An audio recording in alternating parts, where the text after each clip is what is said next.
નમસ્તે મિત્રો, એક નવા વિડીયોમાં આપનું સ્વાગત છે। મિત્રો, આ વખતે ચૈત્ર નવરાત્રિ કઈ તારીખે શરૂ થશે? ચૈત્ર નવરાત્રિ માર્ચ મહિનામાં આવવાની છે।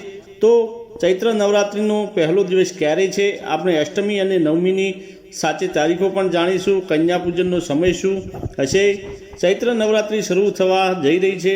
મિત્રો, આપણે દેવી દુર્ગાના 9 સ્વરૂપોની પૂજા કરવાની તારીખો પણ જાણીશું। હિન્દુ ધર્મમાં ચૈત્ર મહિનો વિશેષ મહત્વ ધરાવે છે। આ મહિનાને હિન્દુ કેલેન્ડરનો પ્રથમ મહિનો પણ માનવામાં આવે છે। આ સાથે નવા હિન્દુ વિક્રમ સંવતની પણ શરૂઆત થાય છે।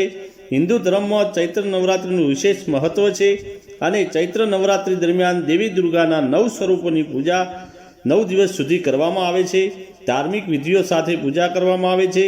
ચાલો પહેલા દિવસે પ્રતિપદા તિથિની ઘટ સ્થાપના પૃથ્વી આકારની મૂર્તિ વિશે જાણીએ।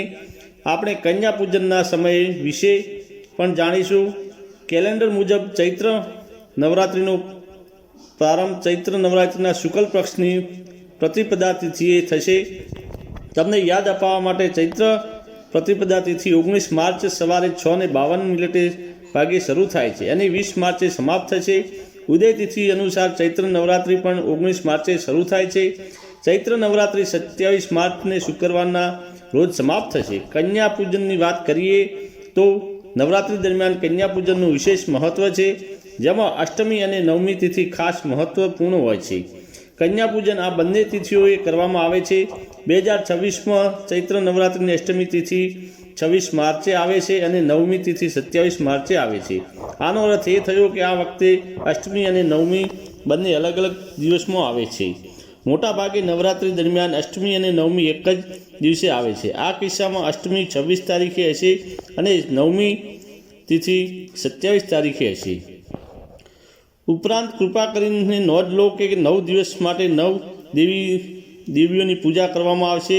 19 માર્ચે પ્રતિપદા તિથિ હશે। નવરાત્રિ ઉજવવામાં આવશે। દેવી શૈલપુત્રીની પૂજા કરવામાં આવશે અને આ દિવસે ઘટ સ્થાપના પણ કરવામાં આવશે। લોકો આ દિવસે પહેલો ઉપવાસ કરે છે। જો કોઈ 9 દિવસનો ઉપવાસ કરવા માંગે છે તો તે આ દિવસે શરૂ કરી શકે છે। 20 માર્ચે નવરાત્રિનો બીજો દિવસ હશે, જે દેવી બ્રહ્મચારિણીની પૂજા કરવામાં આવે છે। તેવી જ રીતે દેવી કટાચંદ્રની પૂજા 21 માર્ચે કરવામાં આવશે। બાકીની યાદી તમે જોઈ શકો છો। 27 માર્ચે નવમી તિથિ હશે, જેને રામનવમી તરીકે પણ ઓળખવામાં આવે છે। આ હિન્દુઓ માટે ખૂબ જ ખાસ દિવસ હશે।